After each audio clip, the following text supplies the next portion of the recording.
ধুর ধুর, বসে বসে আর ভালো লাগছে না। সকাল থেকে সারাটা দিন কেমন যেন পানসে লাগছে, কিচ্ছু ভাল লাগছে না। মরণ, এইরকম পানসে দিন যে কেন আসে। বৌমাও সামনে নেই, না হলে একটুখানি বৌমার সঙ্গে ঝগড়া করে মনের সুখ মেটাতাম। যাই, এইভাবে আর বসে থাকলে তো আর সুখ মেটাতে পারবো না। বাইরে গিয়ে দেখি বৌমা কি করছে।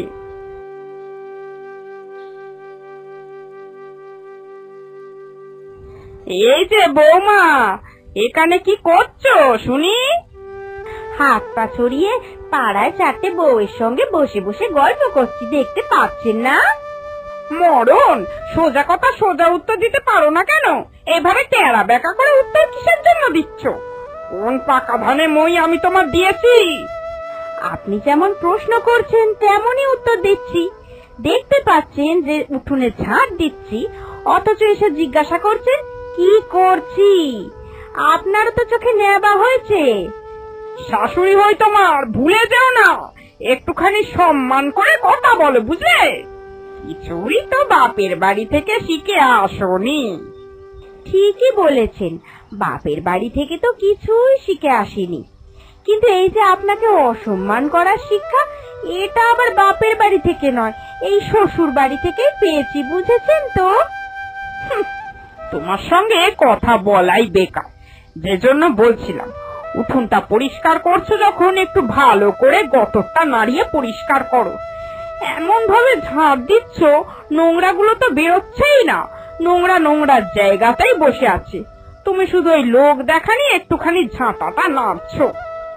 আমি উঠোন ঝাঁট দিলে তো উঠোন পরিষ্কার হয় না, কিন্তু আপনি উঠোন ঝাঁট দিলে তো উঠোন একেবারে হীরের মতো চকচক করে, তাই তো? ঠিক আছে, এই যে এখানে ঝাঁটাটা রেখে গেলাম, আপনি উঠোনটা ঝাঁট দিয়ে উঠোনে হিরে ফলিয়ে দেখান তো দেখি। এই আমি রান্নাঘরে চললাম। আপনার সঙ্গে তো তর্ক করে আমি আমার কাজে দেরি করতে পারি না। আমার কাজগুলো আমাকেই সারতে হবে, কেউ আমার কাজগুলো সেরে দেবে না। উল্টে রান্নায় দেরি হলে, খেতে দেরি হলে সারা পাড়ার লোককে জানিয়ে বেড়াবে যে বউ নাকি সঠিক সময় খেতে দেয় না। আপনি নিশ্চিন্তে ধীরে সুস্থে উঠোন পরিষ্কার করুন, কেমন? আমি চাষি।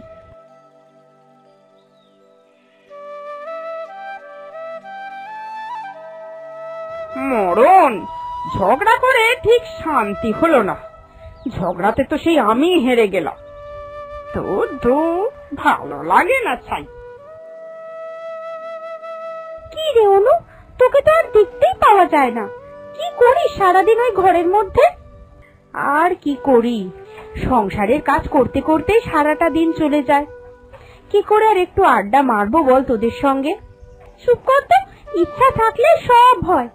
আমাকে দেখ, আমার কি সংসার পাতি নেই নাকি?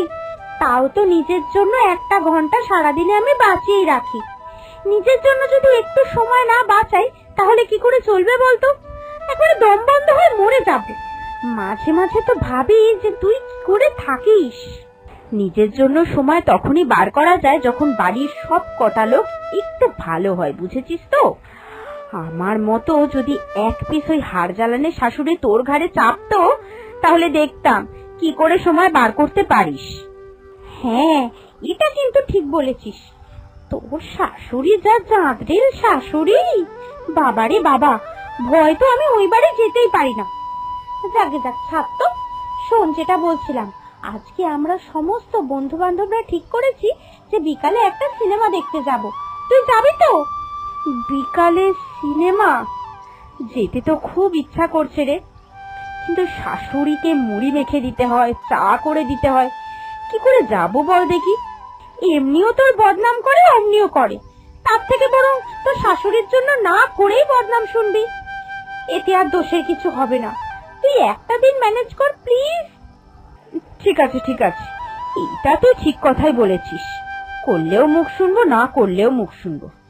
তার থেকে বরং যা বাবা, আজকে যা খুশি করুক একা একা, আমার দেখার দরকার নেই। অনেক করেছি আমি এই সংসারের জন্য। তা কখন যাবি তোরা সিনেমায়? ঠিক বিকেল 5টায়। ঠিক আছে, আমি বিকেল 5টা নাগাদ এই বটতলার মোড়েই চলে আসব।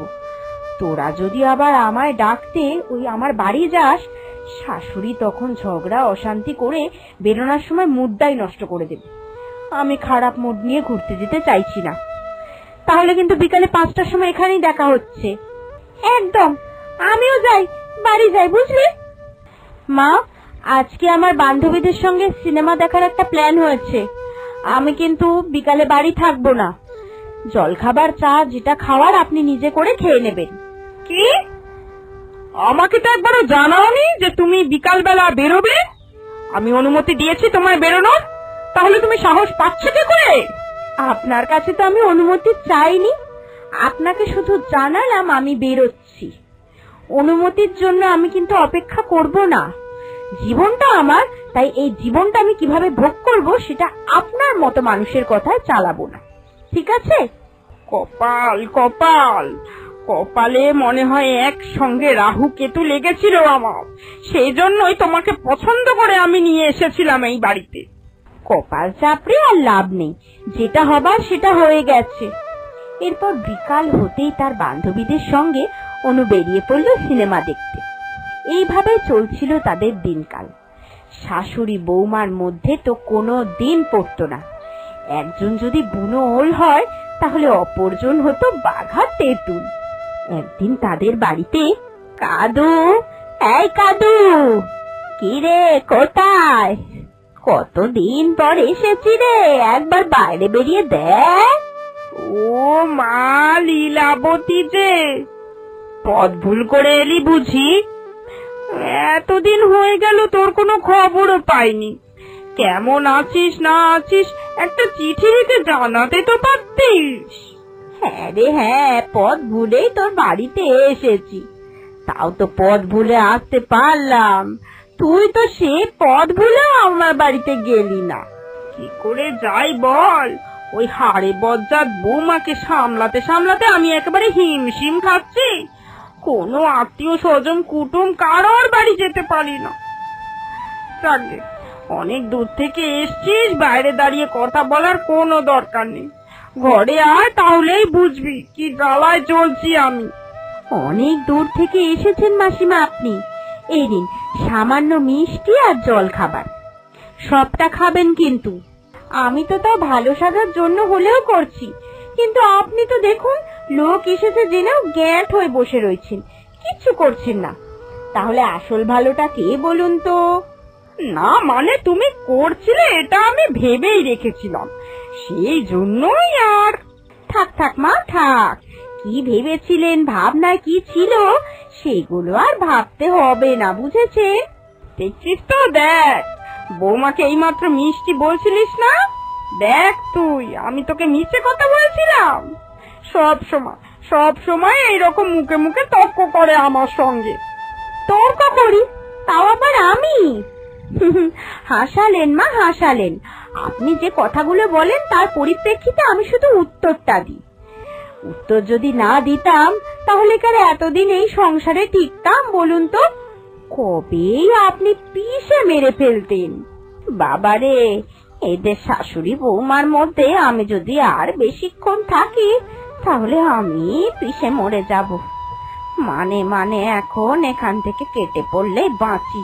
কাদুরে, আমি একটু তোর সঙ্গে দেখা করতে এসেছিলাম, এই যে দেখা হয়ে গেছে, এখন আমি আসি, বুঝলি? হ্যাঁ আসি রে। ও মা, এই তো এলি, এক্ষুনি চলে যাবি? হ্যাঁ রে, বসে থাকার জো আমারও নেই, আসি।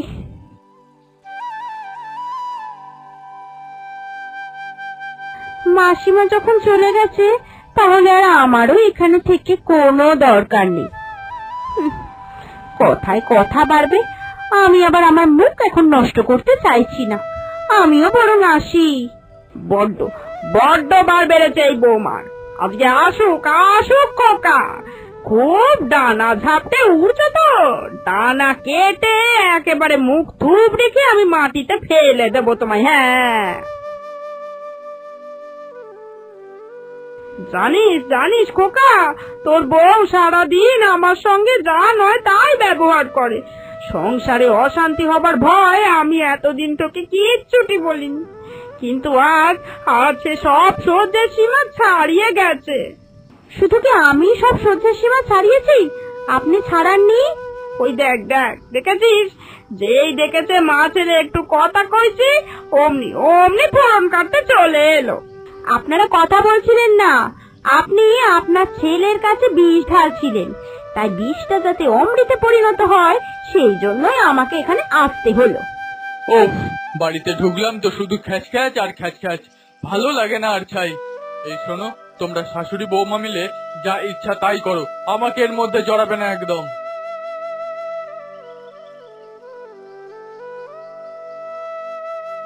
দেখো, তোমার জন্য আমার খোকা চলে গেল।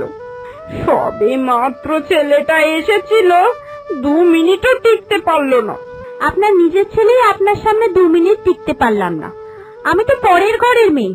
তাহলে ভাবুন সারাটাক্ষণ কিভাবে আপনার সঙ্গে আমি টিকে যাই। তবে রে তবে, এত বড় কথা?